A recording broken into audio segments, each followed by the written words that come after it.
राजा पृथु एक दिन सुबह सुबह घोड़ों के तबेले में जा पहुँचे।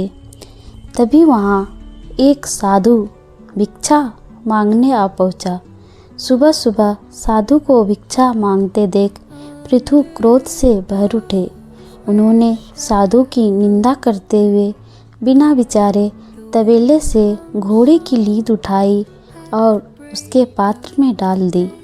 साधु भी शांत स्वभाव का था, सो भिक्षा ले वहाँ से चला गया और वह लीद कुटिया के बाहर एक कोने में डाल दी। कुछ समय उपरांत राजा पृथु शिकार के लिए गए। पृथु ने जंगल में देखा कि एक कुटिया के बाहर घोड़े की लीद का बड़ा सा ढेर लगा हुआ है।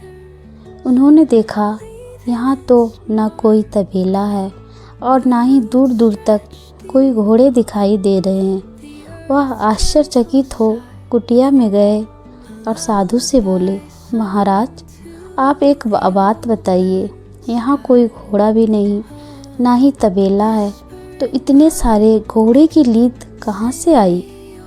साधु ने कहा, राजन यह लीद मुझे एक राजा ने भिक्षा में दी है। अब समय आने पर यह लीद उसी को खानी पड़ेगी। यह सुन राजा पृथु को पूरी घटना याद आ गई।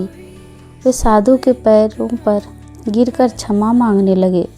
उन्होंने साधु से प्रश्न किया, हमने तो थोड़ी सी लीद दी थी, पर यह तो बहुत अधिक हो गई। साधु ने कहा, हम किसी को जो भी देते हैं वह दिन प्रतिदिन प्रफुल्लित हो जाता है और समय आने पर हमारे पास लौटकर आ जाता है। यह उसी का परिणाम है। यह सुनकर पृथु की आंखों में अश्रु भर आए।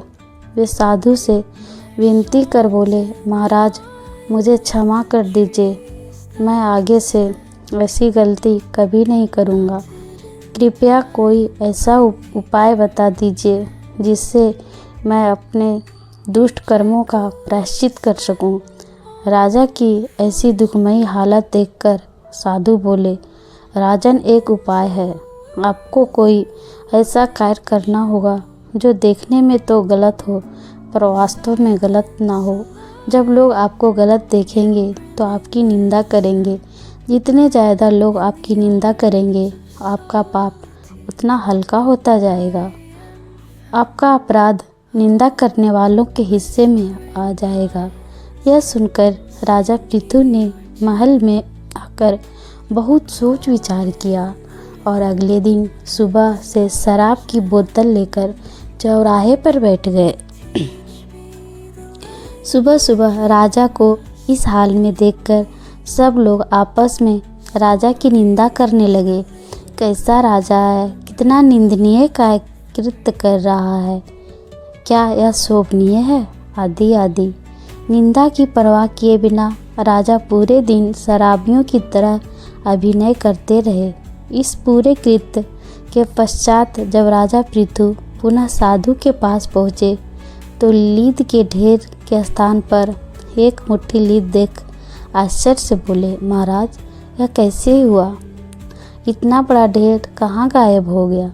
साधु ने कहा, यह आपकी अनुचित निंदा के कारण हुआ है राजन। जिन जिन लोगों ने आपको अनुचित निंदा की है आपका पाप उन सब में बराबर बट गया है। राजा बोले, महाराज फिर ये मुट्ठी भर बचा क्यों? एक क्यों नहीं बटा? साधु बोले, राजन ये तुम्हारा कर्म है। जितना तुमने मेरे भिक्षा के पात्र में मेरे खाने के लिए दिए थे उतना तो तुम्हें खाना ही पड़ेगा। कोई कितना भी उपाय दान पुण्य कर ले उसका कर्म दोष कट तो जाएगा पर उसका मूल नष्ट नहीं होगा। उतना तो भरना ही पड़ेगा। जब हम किसी की बेवजह निंदा करते हैं तो हमें उसके पाप का बोझ भी उठाना पड़ता है।